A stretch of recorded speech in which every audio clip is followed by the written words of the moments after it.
special guest. She's an international recording artist, she's a humanitarian, she's an author, and she's a breast cancer survivor.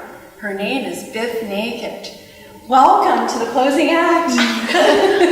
Hello. Hello. How are you? I'm great. This is awesome, the closing act. Well, I'm happy that you're on the show. Thank you. And how does it feel to be back in Vancouver? Oh my gosh, well, I can't even, it's a plethora of emotion, especially even being here, the BC Sports Hall of Fame. I mean, I'm such a fan of the Canucks. You know, I grew up here too. I've lived in Vancouver since 1990. So, you know, all my hockey pool players were here, all the teams that I followed and stuff, and just even in the music business, all my mentors were here, made my first records here, all my band members came from here. It was just, yeah, it's very emotional. Well, it's good to have you back here on the West Coast. Yes. And you're here for some shows, right? Yes, Festivals? Catalano Street Festival, which is annual. It's amazing to be a part of that. So what was Golden Spike Days like? Well, you know, the fans are amazing. They're always going to be the same for me, and they come out wherever I'm going to play. So it's nice to see familiar faces, and they grew up with me and I with them. We all went through our 20s and 30s together and 40s together. And so it's nice to have everyone, they still want to sing all the words. I have to play Spaceman. I have to play Tango Shoes. I have to play I Love Myself Today. But it's still fun to perform those songs. So I love it. I love myself today, not like yesterday. I'm cool, I'm calm, I'm gonna be okay. I love myself today, not like yesterday. Take another look at me now, 'cause it's your last look forever.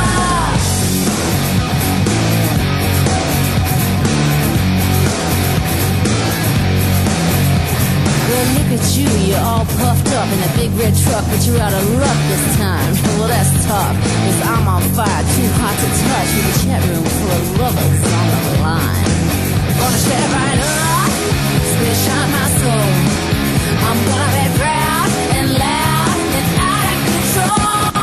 I love myself today, not like yesterday. I'm cool, I'm calm, I'm gonna be okay. I love myself today, not like yesterday. Take another look at me now, 'cause it's your last look forever.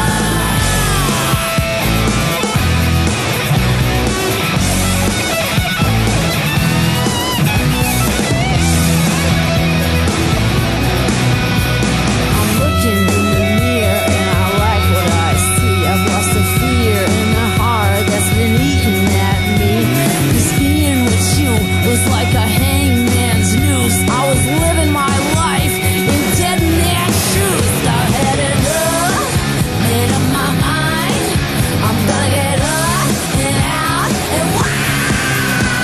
I love myself today, not like yesterday. I'm cool, I'm calm, I'm gonna be okay. I love myself. And now you're living in Toronto, right? Yes. So how do you like it? Well, we're really strategic. We live right on the lake. Oh, So it's kind of the same as living on the seawall. We're right on Lake Shore, and there's lots of activities for us to do. My husband is a BMX bike rider, and so we have BMXs, and we have helmets, of course, and so we bike ride all the time. And there's hiking trails there. The building I live in has a dog daycare in the lobby. wow. So you know what that means. I'm thinking of finally getting another rescue. You're such a supporter of animals and numerous charities like homelessness. And But do you have a favorite charity? I have so many. Like I don't, I've never really officially worked with any of the charities. Something gets on my radar, and I am into it. I just think people have to know about this, and there are so many different organizations. Here in Vancouver, I was involved with Raise the Rates, trying to fight for welfare reform. for many years, and there's also justice reform. I believe in justice reform, poverty reduction. Vancouver is a very unique, has its unique set of problems. And again, like a lot of communities, it is kind of surrounding poverty and the wage gaps and the haves and the have-nots. Everyone will argue, life's not fair. They'll say, people got to work. A lot of people don't understand what some of the core issues are. And so, if I can ever, bring greater understanding to that, I'd like to. Well, you are. You're an inspiration. Well, you're an advocate. Hopefully. Causes. And I see your Twitter feed. You're always tweeting and supporting numerous causes, and that's wonderful. And now that you're living in Toronto, and you're also spending your time in Paris too. Yeah, we've been doing lots of stuff in Paris. Yeah, right now we're just in Canada, which is great because as the world changes and grows, I really it just kind of reaffirms what I already know, which is Canada really is the greatest country in the world. Even though we have our own sets of problems and things we have to learn and strive to recognize, I still think that our neighbors to the south, boy, they're struggling. Let's just put it that way. I'm not going to get into it and be impolite or anything, but it just reaffirms how much I like being here. I want to congratulate you on your new single, Hot Box Girls. Thank you. I mean, it's very saucy. It is, and it's fun, and it's just something that you can bop up and down. Oh, with. good. It's just Yeah, it's fun. It's so how did that come? How did you get inspired to write it? Oh well, we were working on the record here in Vancouver, and usually the way that I always write, because I'm a terrible guitar player, is that I have the fellas in my band or my writing partner, throw me their riffs. I used to always tell them to put it on a CD so I could drive around in my car and kind of marinate with the song idea. And I'm not just a lyrics girl. I love writing, and it's easy for me. I'll just find a theme.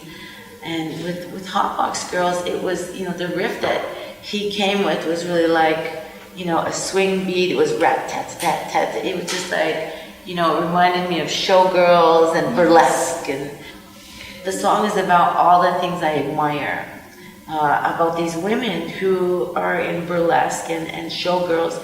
They weren't role models when we were younger. We didn't have burlesque. We didn't have that frame of reference, and also it was different. It was frowned upon. It wasn't an art form. It was totally different. And I think that today, young women to have role models that are either in roller derby or burlesque or, things are very body positive. They're very feminist. They're very empowering. And so Hot Box Girls is definitely a shout out to that whole, subculture, I guess. Well, I like bonjour. Yeah. But what's the feedback been like?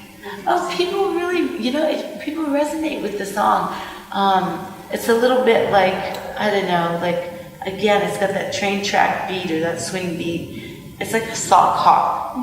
It's like, if you mix a sock hop with an orgy with a biker bar. That is the shtick of the song. It's kind of nutty. It's fun.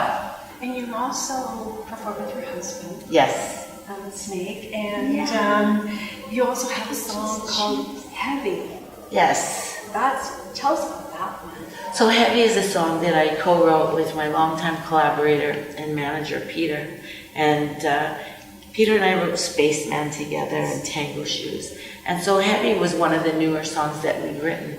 And it was just like, it was just kind of nasty, a little bit, it's sensual, it's got a nod to sensuality, and it's a little darker. I'm not going to say it's highly sexualized, because that might be misinterpreted, but it's definitely a love song for sure. And it's just about, I guess, a very sultry relationship that is passionate.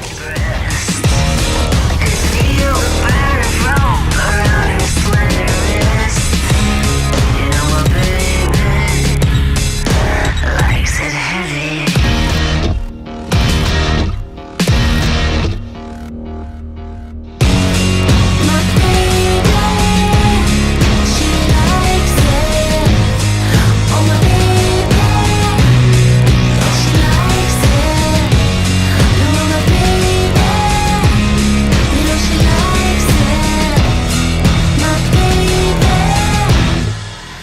likes it heavy.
The music has changed in the Canadian music scene since you've been in the industry. Like, how has it changed, like, for women? Is it better now, or is it... Oh boy, that's so hard to say, because I feel like, I'm very biased, because I think that Generation X, man, we had it all. We had, because we had no cell phones when we started touring. We had no cell phones, there was no computers. I had one suitcase on every tour that was just books, so that I could read them on the bus. And, now, of course, they have ebooks on my iPad. It's much easier. And cell phones turned into smartphones. I mean, people rarely bring laptops. People do mobile banking, for God's sake. So in that way, it's changed because communication and ease of travel has changed. But the revenue sources have changed. So it's not really that, if you're a mid-level band, you're not going to make revenue selling music, or your music's going to be streamed. The trickle-down effect is so long that it really doesn't impact you in that way, unless you're playing in person. And then those streams and the great number of people who I've heard of you through social media or through streaming or downloading, they start coming to the shows to see you, and that's where you're going to make revenue. So really, it's great on one hand because all these unknown bands or young bands are able to promote their shows. We're coming to Chicago, July 7th or whatever, and before we would have to make posters and mail them to somebody's cousin in Chicago and hope that the little schmuck put them up on the telephone poles like he said he would, and that was it. That's all we had. And now it's just much easier for a young band or an artist that's just starting out to get exposure and gain exposure. On the other hand, it's very hard because the market is so saturated. And now there is also tools that anybody can use to be a perfect singer. Really? Oh, it's auto-tuned and it's computerized, and so on one hand it's great, but it has eliminated the studios in a lot of ways. The recording studios, it's put a lot of people out of work. Really, because those specialty crafts and they're obsolete in a way. People don't need them. You make your whole record on your iPad, and it is streaming quality. It's like it's really incredible. But as a result, a lot of things are you just can't really rely on making money. So I think that's harder for bands, for sure. And for women, forget about it. I mean, it is both same thing, easier and harder. Because all of those stereotypes are still in place. Workplace sexism in the music business is alive and well. Of course it is. Women are hot looking. End of story. That's always going to be the common denominator. For a lot of people discovering, music. And in this hyper-sexualized music industry, a pop star, who's a young person, I mean, really, they really have to make a real splash to get noticed. And the ways that we have to do that nowadays are things that weren't necessary 30 years ago. And you wonder if someone, like Janis Joplin, who is an incredible talent, what if she didn't have a computer? Would the record company hear about her and be able to give her a record deal? I mean, it's hard to say how things would have gone for some of these artists, in today's market. Music is still going strong, and living in Toronto is helped. Oh yes. With, performing at more musical festivals. Sure. And it's like anything. There's a greater population, so there's more venues, and a lot of people lament about the fact that the music venues are closing, and rock and roll is dead. I've heard that 4 times, 4 generations through. Someone always makes a big headline that rock and roll is dead, and it never is. It never is. Music will always be an integral part of people's lives. It's emotional, and I think that it's subjective. It all depends on taste, but ultimately, a place with a bigger population is going to provide more opportunities to perform, and that's just fun. It just makes sense.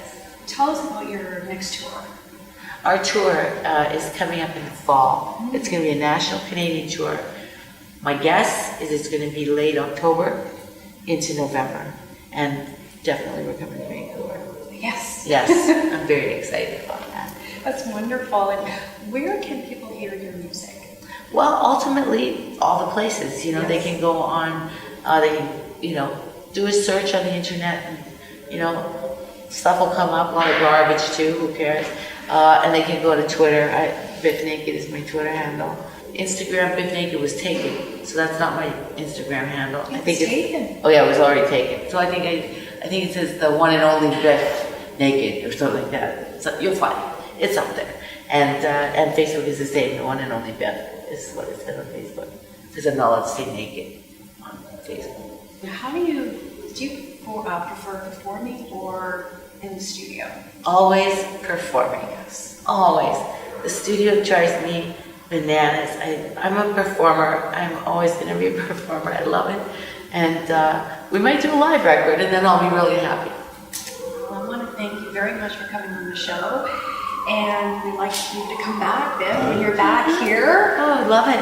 And all the best to you. Thank you. And congratulations on Hot Box Girls. Thank you. And